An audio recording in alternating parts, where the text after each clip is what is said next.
the anti-intervention. In December, a committal hearing was held in Alice Springs for 5 men charged with the murder of an Aboriginal man in July. The court heard from witnesses about the violent gang bashing of the young man. Media reports have denied that it was racially motivated, but witnesses have given evidence of the racist abuse from the 5 men as they went on a drunken rampage through the Aboriginal camps on the Todd River.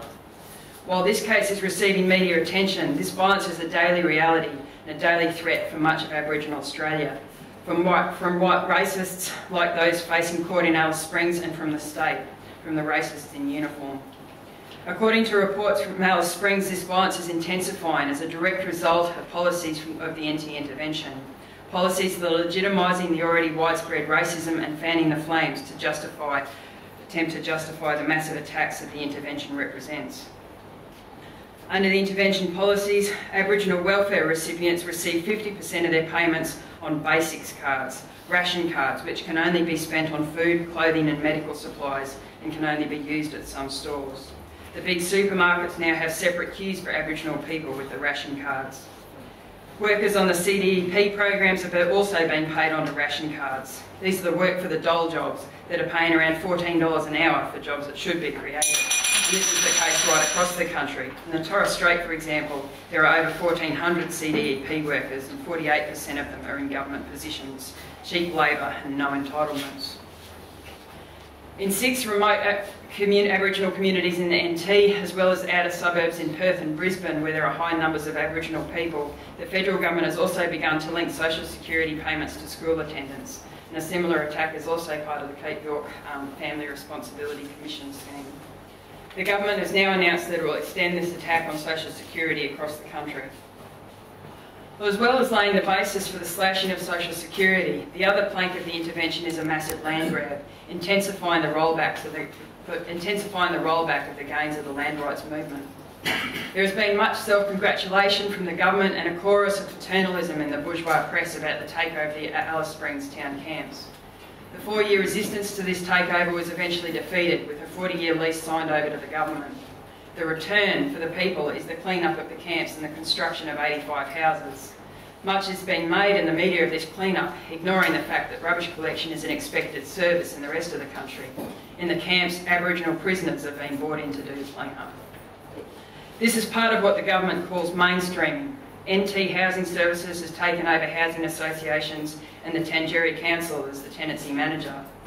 The limited self-government that was won during the height of the land rights movement, set up to fail, underfunded and politically manipulated, is now being smashed.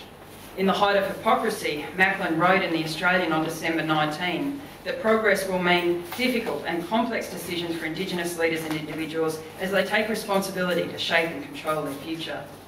Well, this hypocrisy and doublespeak is being lapped up in The Australian, which is running an almost daily campaign in support of the intervention policies, and by Liberals who have no alternative because the paternalistic racism that underpins the Liberal approach to Aboriginal Australia has no conception of genuine self-determination. But the resistance to the intervention on the ground continues. Since July, a protest camp has been maintained by the Alyawara elders who walked off the Bladderwatch community, which is in the prescribed areas, one of the prescribed areas 3 hours northwest of Alice Springs. Alyawara spokesperson Richard Downs, who toured the eastern states in October, says the government is playing a waiting game. They don't want to draw attention to the protest, as it has the potential to spark similar moves in other communities. But with the support, the camp has been developed through the campaign work, led mainly by activists in Solidarity. The October tour was able to raise $20,000 from the unions to fund the sinking of a bore, and in February a union work brigade will go to the camp to start construction of a protest headquarters, so they're not likely to be going anywhere anytime soon. Well, we seek to understand the political situation, not because we want to be social commentators, but because understanding the political situation is the first step to determining our strategy and tactics. And here it's worth spending a bit of time looking at how far a party can go off track when it gets this wrong. We learnt this well from our party's recent history and the decline of the old party. The situation that we're operating in, there is no evidence of the so-called revolutionary period that we're in Australia.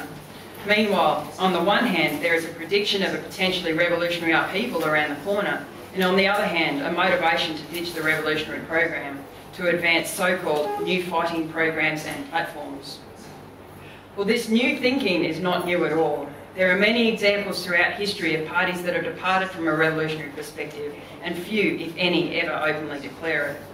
The attacks against the revolutionary movement from those heading in a different direction are never new either. They try to take the moral and political high ground. They call those who adhere to a perspective of building a revolutionary party the spotless banner brigade, which is as much an admission of the compromises they know they're making. It's okay, it's just another spot on the banner. But there is a moralising in their political justifications also. Capitalism is in crisis. We need to be bigger now or else. But capitalism has been ripe for revolution for over 100 years. We know that without socialism, humanity faces a future of barbarism.